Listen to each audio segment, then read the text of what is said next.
ഒരു 15-16 വയസ്സ് മാത്രം പ്രായമുള്ള ഒരു കൊച്ചുകുട്ടി. അവൻ്റെ വീട്ടിൽ നിന്നും 100 കണക്കിന് കിലോമീറ്റർ അകലെയുള്ള ഒരു കോച്ചിങ് സെൻറ്ററിൻ്റെ ഒരു ചെറിയ ഇടുങ്ങിയ ഹോസ്റ്റൽ മുറിയിലിരിക്കുകയാണ്. അവിടെ ഇരുന്ന് പഠിക്കുകയാണ്. ചുറ്റുപാടും പുസ്തകങ്ങൾ മാത്രം. അവൻ്റെ ചിന്ത ആ പുസ്തകങ്ങളിൽ മാത്രമാണ്. ഒരു ദിവസം 14-15 മണിക്കൂറുകൾ പഠിച്ചാൽ മാത്രമാണ് തൊട്ടടുത്ത ദിവസം നടക്കാൻ പോകുന്ന മോക്ക് ടെസ്റ്റിൽ ഉയർന്ന റാങ്ക് മേടിക്കാൻ സാധിക്കുന്നത്. അങ്ങനെ തുടർച്ചയായി നടന്നുകൊണ്ടിരിക്കുന്ന മോക്ക് ടെസ്റ്റുകളിലൊക്കെ നിരന്തരമായി ഉയർന്ന റാങ്ക് മേടിക്കുന്നവർക്ക് തന്നെ ഒരുപക്ഷെ ഈ എക്സാം ക്രാക്ക് ചെയ്യാൻ സാധിച്ചു എന്ന് വരില്ല. പറഞ്ഞു വരുന്നത് നീറ്റ് എക്സാമിനും JEE എക്സാമിനും വേണ്ടി പ്രിപ്പയർ ചെയ്യുന്ന 15 മുതൽ ഒരു 18 വരെ വയസ്സ് പ്രായമുള്ള കുട്ടികളുടെ കാര്യമാണ്. പ്രോപ്പറായിട്ടുള്ള ഒരു +2 ആയിരിക്കത്തില്ല ഇവരിൽ മിക്ക ആളുകളും പഠിക്കുന്നത്. ഒരു ഡമ്മി സ്കൂളിലായിരിക്കും പഠിക്കുന്നത്. അവിടെ പ്രധാനമായിട്ടും അവർക്ക് പഠിക്കാനുള്ളത് നീറ്റിൻ്റെയും JEE എക്സാമിൻ്റെയും സിലബസ് ആയിരിക്കും. ഇതിൽ തന്നെ ബഹുഭൂരിപക്ഷം കുട്ടികളും അവിടെ എത്താനുള്ള പ്രധാനപ്പെട്ട കാരണക്കാർ അവരുടെ പേരൻസ് അല്ലെങ്കിൽ രക്ഷകർത്താക്കളാണ്. കൂടാതെ സൊസൈറ്റിയുടെ ശക്തമായിട്ടുള്ള പ്രഷറുണ്ട്. നിങ്ങൾ ഒന്നുകിൽ ഒരു IITയിൽ നിന്ന് പഠിച്ചിറങ്ങുന്ന എൻജിനീയർ ആകണം, അതുമല്ലെങ്കിൽ നിങ്ങൾ നീറ്റ് എക്സാം ക്വാളിഫൈ ചെയ്ത് ഒരു ഡോക്ടറായിട്ട് മാറണം. ഇവരാരും തിരിച്ചറിയാതെ പോകുന്ന ഒരു വലിയ സ്റ്റാറ്റിസ്റ്റിക്സ് ഉണ്ട്. ആ സ്റ്റാറ്റിസ്റ്റിക്സ് ആരും പറയാറില്ല. എല്ലാവരും പറയുന്നത് വിജയിച്ചു വന്നവരുടെ ലിസ്റ്റ് മാത്രമാണ്. എന്നാൽ അതിനേക്കാൾ ഭീകരമായ മറ്റൊരു ലിസ്റ്റുണ്ട്, പരാജയപ്പെട്ടവരുടെ ലിസ്റ്റ്. ഈ എക്സാം എഴുതാൻ പോകുന്നവരിൽ വെറും 2% ആളുകൾ മാത്രമാണ് വിജയിക്കുന്നത്. അതായത് 98% ആളുകൾ പരാജയപ്പെട്ടു പോകും. പരാജയം എല്ലാവർക്കും അതേപടി സ്വീകരിക്കാൻ സാധിക്കില്ല. പലരും തകർന്നടിയും. അവരെ മാനസികമായിട്ടത് ബാധിക്കും. വീണ്ടും അവർ റിപ്പീറ്റ് ചെയ്യാൻ ശ്രമിക്കും. അപ്പോഴും ഇതേ 2% സീറ്റ് മാത്രമായിരിക്കും അവിടെ ഉണ്ടായിരിക്കുക. ബഹുഭൂരിപക്ഷം ആളുകളും അവിടെ വീണുപോകും. അവർ ആ 98% വരുന്ന പരാജിതരുടെ ലിസ്റ്റിലായിരിക്കും ഉണ്ടായിരിക്കുക. ശക്തമായിട്ടുള്ള മാനസിക സംഘർഷമായിരിക്കും അവർക്ക് അനുഭവിക്കേണ്ടി വരിക.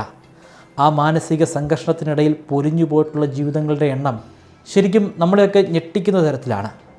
ഇങ്ങനൊരു വീഡിയോ ചെയ്യാൻ വേണ്ടി ഞാൻ ചില റിസർച്ച് വർക്കുകളൊക്കെ നടത്തി. അപ്പോൾ ഞാൻ ഒട്ടും പ്രതീക്ഷയില്ല ഇത്രയും പേര് ഓരോ വർഷവും മരിക്കുന്നുണ്ടെന്ന്. ശരിക്കും ഞാൻ ഞെട്ടിപ്പോയി. ആ ഒരു ഞെട്ടലോടുകൂടിയാണ് ഇന്ന് ഈ വീഡിയോ നിങ്ങളുടെ മുമ്പിൽ ഞാൻ അവതരിപ്പിക്കാൻ ശ്രമിക്കുന്നത്. നാഷണൽ ക്രൈം റെക്കോർഡ് ബ്യൂറോയുടെ കണക്കനുസരിച്ച് ഓരോ വർഷവും ഇന്ത്യയിൽ ആത്മഹത്യ ചെയ്യുന്ന വിദ്യാർത്ഥികളുടെ എണ്ണം ഏകദേശം 14,000-ഓളം വരും. അത് കഴിഞ്ഞ 10 വർഷത്തെ കണക്ക് വെച്ച് നോക്കുകയാണെങ്കിൽ 85% ഒരു ഉയർച്ചയാണ് ഉണ്ടായിരിക്കുന്നത്. 2018-നും 2020-നും ഇടയിലെടുത്ത ഡേറ്റകളുടെ അടിസ്ഥാനത്തിൽ ഒരു ശാസ്ത്ര പ്രബന്ധം പബ്ലിഷ് ചെയ്തിട്ടുണ്ട്. നീറ്റ് ആസ്പിരൻസ് ആയിട്ടുള്ള ആളുകളുടെ മരണവുമായി ബന്ധപ്പെട്ടിട്ടാണ് ഈ പഠനം നടത്തിയിരിക്കുന്നത്. ആ പഠനമനുസരിച്ച് മൊത്തം മരണത്തിൽ 65% കാരണക്കാരനാകുന്നത് ആക്കഡമിക്സാണ്. അതായത് അവരുടെ വിദ്യാഭ്യാസപരമായിട്ടുള്ള കാര്യങ്ങളുമായി ബന്ധപ്പെട്ടിട്ടാണ് അവർ ആത്മഹത്യ ചെയ്തിരിക്കുന്നത്. അതിൻ്റെ അർത്ഥം നീറ്റ് എക്സാമിൽ ഉണ്ടായിട്ടുള്ള തിരിച്ചടിയെ തുടർന്നാണ് 65% ആളുകളും മരിച്ചിരിക്കുന്നത്. ആത്മഹത്യ ചെയ്തവരിൽ ഏറ്റവും കൂടുതൽ ആളുകളും പെൺകുട്ടികളായിരുന്നു. 65% പേരായിരുന്നു മരണമടഞ്ഞ പെൺകുട്ടികളുടെ എണ്ണം. സംസ്ഥാനങ്ങളുടെ കണക്കെടുത്തു കഴിഞ്ഞാൽ ഏറ്റവും കൂടുതൽ മരണനിരക്ക് രേഖപ്പെടുത്തിയിരിക്കുന്നത് തമിഴ്നാട്ടിലും ബീഹാറിലുമാണ്. മൊത്തം ആത്മഹത്യ ചെയ്തവരിൽ 55% ആളുകളും ആത്മഹത്യ ചെയ്തത് നീറ്റ് എക്സാമിൻ്റെ റിസൾട്ട് വന്ന അതേ മാസമായിരുന്നു. അവരുടെ നീറ്റ് എക്സാമിന് ഏറ്റ തിരിച്ചടിയെ തുടർന്ന് അവർ ഈ ഭൂമിയോട് തന്നെ വിട പറഞ്ഞു.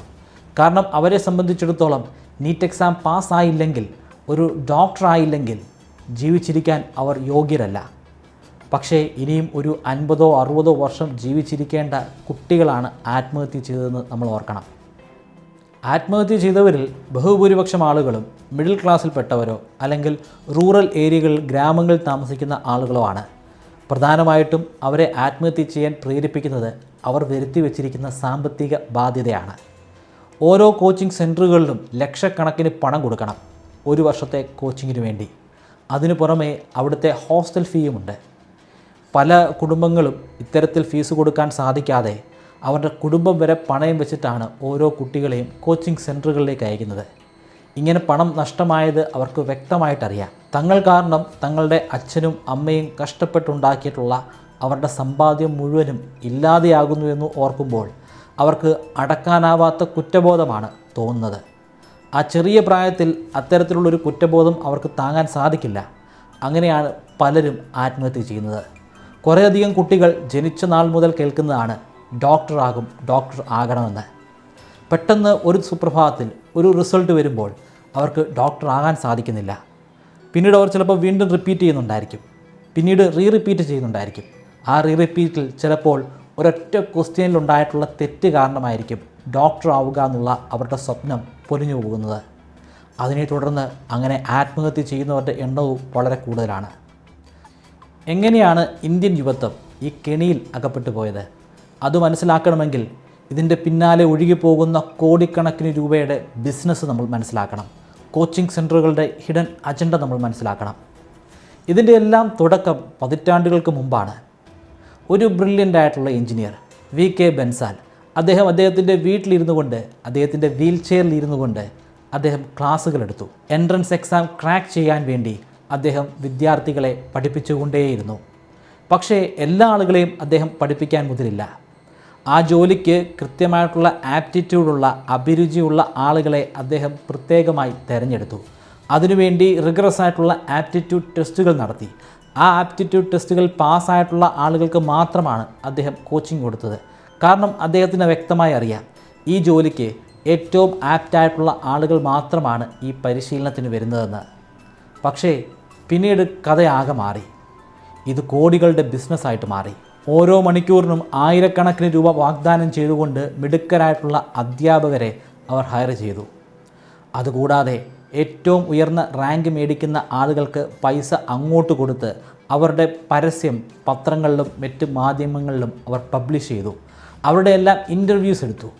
ഒരുപാട് മോട്ടിവേഷണൽ സ്പീച്ചുകൾ അവർ നടത്തി. അവരുടെ അധ്യാപകരുടെ സ്പീച്ചുകൾ, വർഷങ്ങളായി അവിടെ നിന്ന് പാസ് ഔട്ടായി വന്നിട്ടുള്ള എൻജിനീയേഴ്സിൻ്റെയും ഡോക്ടേഴ്സിൻ്റെയും സ്പീച്ചുകൾ. പക്ഷേ അതൊക്കെ വെറും 2% മാത്രമാണെന്ന് നമ്മൾ ഓർക്കണം. 98% അവസ്ഥ എന്തായിരുന്നു? അതിൽ തന്നെ ആത്മഹത്യ ചെയ്ത കുട്ടികളുടെ വീട്ടിലെ ഇപ്പോഴത്തെ അവസ്ഥ എന്താണ്? അച്ഛനും അമ്മയും എത്രമാത്രം കരഞ്ഞിട്ടുണ്ട്? ഉറക്കമില്ലാത്ത എത്ര രാത്രികളാണ് അവർക്ക് ഈ കോച്ചിങ്ങുകൾ സമ്മാനിച്ചിരിക്കുന്നത്? ഇതിനെക്കുറിച്ച് ആരും സംസാരിക്കാറില്ല. സംസാരിക്കുന്നത് മുഴുവനും വെറും 2% കണക്കുകൾ മാത്രം. വരാൻ പോകുന്ന വിദ്യാർത്ഥികളെല്ലാം കാണുന്നത് ഈ 2% ഇൻ്റർവ്യൂസ് മാത്രം. പരാജയപ്പെട്ടവരെ അവർ മനസ്സിലാക്കാറേയില്ല. ആദ്യ റാങ്കുകൾ എത്തപ്പെട്ടിട്ടുള്ളവരുടെ സ്പീച്ചുകൾ അവർ 10 മണിക്കൂറും 12 മണിക്കൂറും 14 മണിക്കൂറുമൊക്കെ തുടർച്ചയായി ഓരോ ദിവസം പഠിച്ചതിനെക്കുറിച്ചും കൃത്യമായിട്ട് മോക്ക് ടെസ്റ്റുകൾ എഴുതിയതിനെക്കുറിച്ചുമൊക്കെ വിശദമായി അവർ വിശദീകരിക്കും. എന്നാൽ അത്രയും തന്നെ മണിക്കൂറുകൾ പഠിച്ചിട്ടുള്ള വേറെയും അനേകം വിദ്യാർത്ഥികളുണ്ട്. ചിലപ്പോൾ അവരെക്കാൾ കൂടുതൽ മണിക്കൂറുകൾ സ്പെൻഡ് ചെയ്തിട്ടുള്ള വിദ്യാർത്ഥികളുണ്ടാവും. എന്നാൽ അവർക്ക് ആ 2% അകപ്പെടാൻ സാധിച്ചില്ല. നേരിയ ചെറിയ വ്യത്യാസങ്ങൾ കൊണ്ട് അവർ പുറത്താക്കപ്പെട്ടു.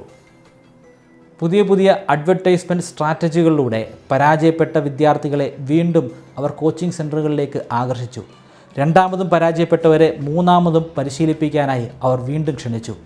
കാരണം ഓരോ തവണയും വരുമ്പോൾ അവരുടെ അക്കൗണ്ടിലേക്ക് എത്തുന്നത് ലക്ഷക്കണക്കിന് തുകയായിരിക്കും. ചെറിയ പ്രായം മുതൽ തന്നെ നമ്മൾ കേട്ടു വളരുന്ന 2 ഗ്ലാമറസ് ജോബുണ്ട്.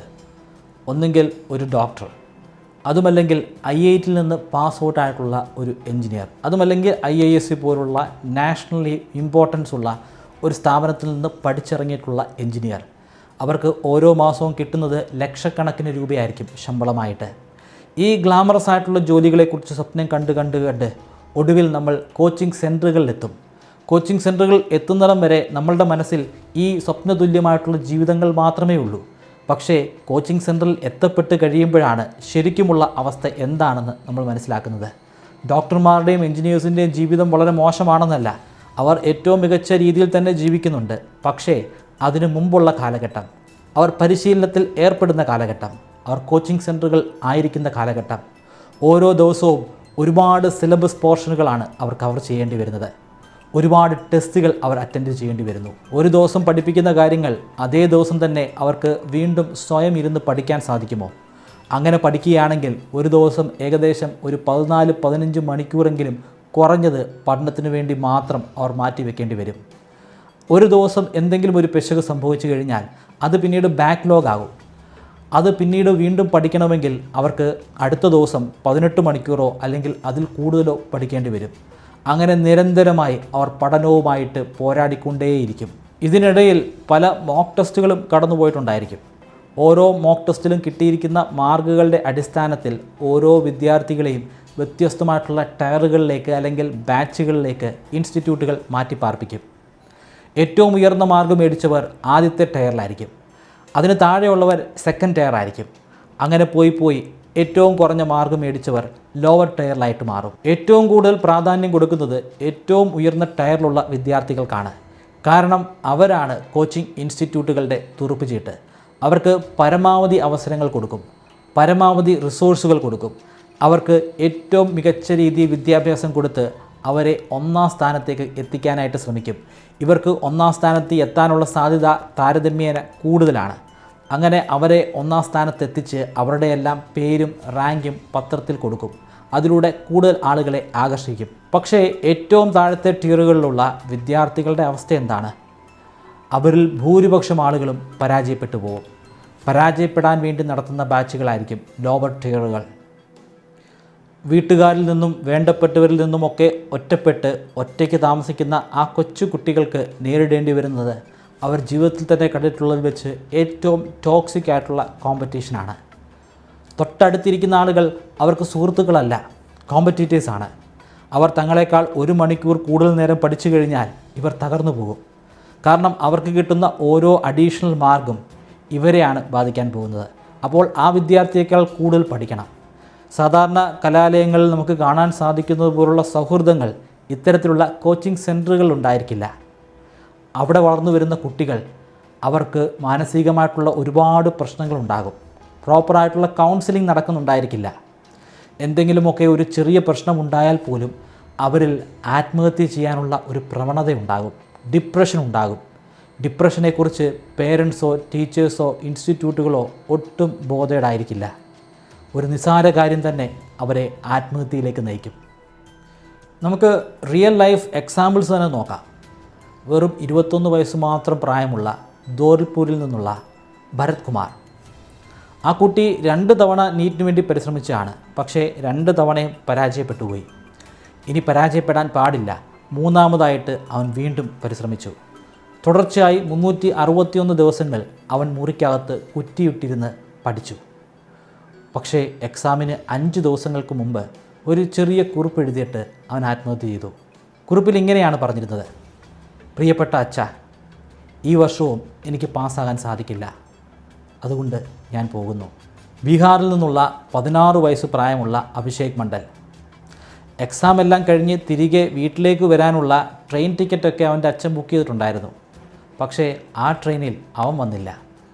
മറിച്ച് അവൻ താമസിച്ചിരുന്ന അവൻ്റെ കോച്ചിങ് സെൻറ്ററിലെ ആ ഇടുങ്ങിയ മുറിയിലേക്ക് അവൻ്റെ അച്ഛനും അമ്മയും പുറപ്പെട്ടു, അവനെ തിരികെ കൊണ്ടുവരാൻ വേണ്ടി. കാരണം സാധാരണഗതിയിൽ ചിരിച്ചുകൊണ്ട് നിൽക്കുന്ന ആ പിഞ്ചു കുഞ്ഞായിരുന്നില്ല അപ്പോൾ ഉണ്ടായിരുന്നത്. തണുത്തു വിറച്ച് കല്ല് പോലെ നിലത്ത് കിടക്കുന്ന വെറും ശവശരീരം മാത്രമായി അഭിഷേക് മണ്ഡൽ മാറിയിരുന്നു. ഇങ്ങനെ ഉദാഹരണം പറഞ്ഞു കഴിഞ്ഞാൽ ഒരിക്കലും അവസാനിക്കില്ല.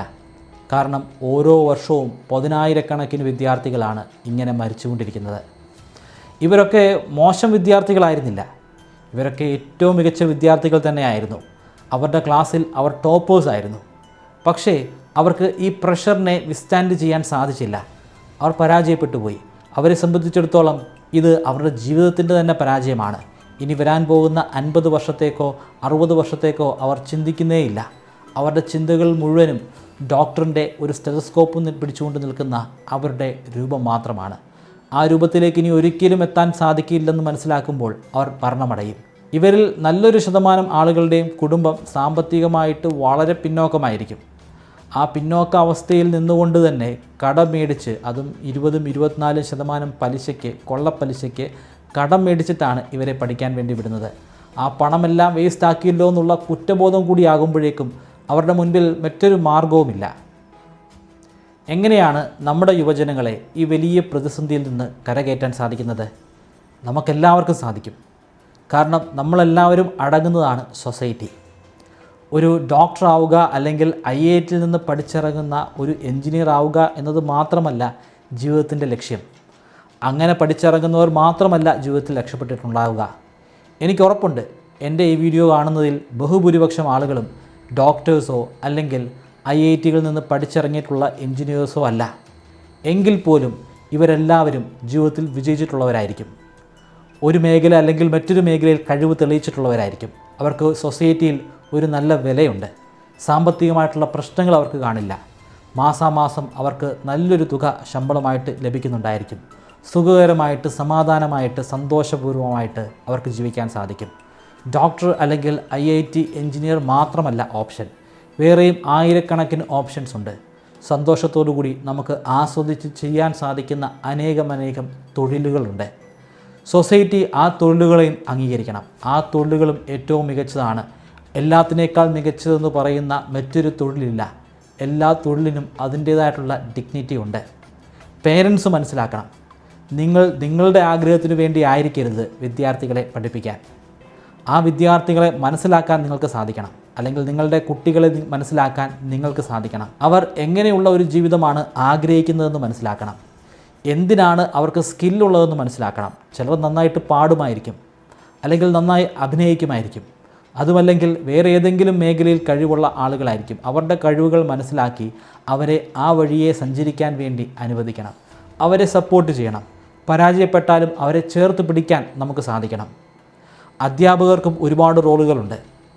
വിദ്യാർത്ഥികളോട് പറഞ്ഞു കൊടുക്കരുത്, ഈ എക്സാമാണ് ഏറ്റവും ക്രൂഷ്യൽ, നിങ്ങളുടെ ജീവിതം നിർണ്ണയിക്കാൻ പോകുന്ന എക്സാം ഈ ഒരു എക്സാമാണെന്ന് പറയരുത്.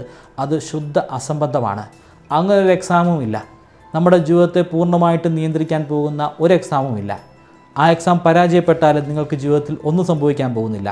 ഒരുപക്ഷെ അതിനേക്കാൾ വലിയ നേട്ടങ്ങൾ ഭാവിയിൽ നിങ്ങൾക്ക് നേടിയെടുക്കാൻ സാധിച്ചേക്കും. ഒരുപക്ഷെ ഒരു മികച്ച രാഷ്ട്രീയക്കാരൻ നിങ്ങൾക്കാകാൻ സാധിക്കുമായിരിക്കും, അല്ലെങ്കിൽ ഒരു മികച്ച ശാസ്ത്രജ്ഞനാകാൻ സാധിക്കുമായിരിക്കും. അതുമല്ലെങ്കിൽ ഒരു മികച്ച മനുഷ്യനാകാൻ നിങ്ങൾക്ക് സാധിക്കുമായിരിക്കും. നിങ്ങൾ കാരണം ഒരുപാട് ആളുകൾ രക്ഷപ്പെടുമായിരിക്കും. ഒരുപാട് പേർക്ക് നിങ്ങൾ ഒരു സഹായിയായിട്ട് മാറുമായിരിക്കും. അങ്ങനെ നിങ്ങളെക്കൊണ്ട് ചെയ്യാൻ സാധിക്കുന്ന ഒരുപാട് കാര്യങ്ങൾ ഈ ലോകത്തുണ്ട്. അവസരങ്ങൾക്ക് ഒരു കുറവുമില്ല. മെഡിക്കൽ ഫീൽഡും എഞ്ചിനീയറിംഗ് ഫീൽഡും അത്രമാത്രം പാഷനേറ്റഡ് ആയിട്ടുള്ള ആളുകൾ മാത്രം ആ മേഖലകളിലേക്ക് പോവുക. അപ്പോൾ തന്നെ അവിടെയുള്ള കോമ്പറ്റീഷൻ താരതമ്യേന കുറയും. കൂടുതൽ ആളുകൾ മറ്റ് പല മേഖലകളും തിരഞ്ഞു പോകണം. അവരുടെ പാഷൻ്റെ പിന്നാലെ അവർ സഞ്ചരിക്കണം. നിങ്ങൾ സക്സസ്ഫുൾ ആയിട്ടുള്ള ഒരുപാട് ആളുകളുണ്ടെന്ന് എനിക്കറിയാം. നിങ്ങളുടെ ആ സക്സസ് ഉറപ്പായിട്ട് നിങ്ങൾ താഴെ കമൻറ്റ് ബോക്സിൽ രേഖപ്പെടുത്തണം. എനിക്ക് ഉറപ്പുണ്ട് ഒരുപാട് വിദ്യാർത്ഥികൾ ഇപ്പോൾ അല്ലെങ്കിൽ ഇനി വരാൻ പോകുന്ന വർഷങ്ങൾ ഈ വീഡിയോ കാണാൻ സാധ്യതയുണ്ട്. അവരൊരു പക്ഷേ കമൻറ്റ് ബോക്സ് പരിധി പോകുമായിരിക്കും. നീറ്റ് എക്സാം തോറ്റുപോയിട്ടുള്ള ആളുകളുടെ കമൻറ്റുകൾ അവർ പക്ഷേ ജീവിതത്തിൽ വിജയിച്ചിട്ടുണ്ടായിരിക്കും. JEE എക്സാം തോറ്റുപോയിട്ടുള്ള ആളുകൾ അവർ ജീവിതത്തിൽ വിജയിച്ചിട്ടുണ്ടായിരിക്കും. അല്ലെങ്കിൽ ആ എൻട്രൻസ് എക്സാമുകളൊന്നും എഴുതാതെ തന്നെ ഒരു മികച്ച ജോലി സ്വന്തമാക്കാൻ, മികച്ച രീതിയിൽ ജീവിക്കാൻ, ജീവിതം ആസ്വദിക്കാൻ സാധിക്കുന്ന ഒരുപാട് ആളുകൾ നമ്മുടെ ചുറ്റുവട്ടത്തുമുണ്ടെന്ന് അവർക്ക് ബോധ്യം വരണം. അതിനുവേണ്ടി നിങ്ങളെല്ലാവരെയും ഞാൻ ക്ഷണിക്കുകയാണ്. നിങ്ങളുടെ എല്ലാവരുടെയും ജീവിതത്തിൽ നേടിയെടുക്കാൻ സാധിച്ചിട്ടുള്ള സക്സസ്സുകൾ നിങ്ങൾ വ്യക്തമായിട്ട് എഴുതുക. നിങ്ങൾക്ക് ഞാനൊരു 25 മെമ്മറി ട്രിക്കുകൾ പറഞ്ഞുതരാം. ആ മെമ്മറി ട്രിക്കുകൾ ഉപയോഗിച്ച് എത്ര കടുകട്ടിയായിട്ടുള്ള വിഷയങ്ങളും വളരെ ഈസി ആയിട്ട് പഠിക്കാനും ദീർഘനാളത്തേക്ക് നിങ്ങളുടെ ഓർമ്മശക്തിയിൽ സൂക്ഷിച്ചു വയ്ക്കാനും സാധിക്കും. ഈ 25 മെമ്മറി ട്രിക്കുകൾ ഒരു കോഴ്സിൻ്റെ രൂപത്തിൽ ബ്രൈറ്റ് കേരളൈറ്റിൻ്റെ വെബ്സൈറ്റിലും അതുപോലെ മൊബൈൽ ആപ്ലിക്കേഷനിലും ഇപ്പോൾ ലഭ്യമാണ്. 3000 രൂപയാണ് ഈ കോഴ്സിൻ്റെ റേറ്റ്. എന്നാൽ നിങ്ങൾ ഇപ്പോൾ രജിസ്റ്റർ ചെയ്യുകയാണെങ്കിൽ 20% ഡിസ്കൗണ്ട് ലഭിക്കുന്നതാണ്. അതിനുവേണ്ടി സ്ക്രീനിൽ കാണുന്നത് പോലെ മെമ്മറി 20 എന്ന പ്രോമോ കോഡ് ഉപയോഗിക്കുക. ഡിസ്ക്രിപ്ഷനിലും ഫസ്റ്റ് കമൻറ്റിലും ഞാൻ ലിങ്ക് കൊടുക്കുന്നുണ്ട്. താല്പര്യമുള്ളവർ ഇപ്പോൾ തന്നെ രജിസ്റ്റർ ചെയ്യുക.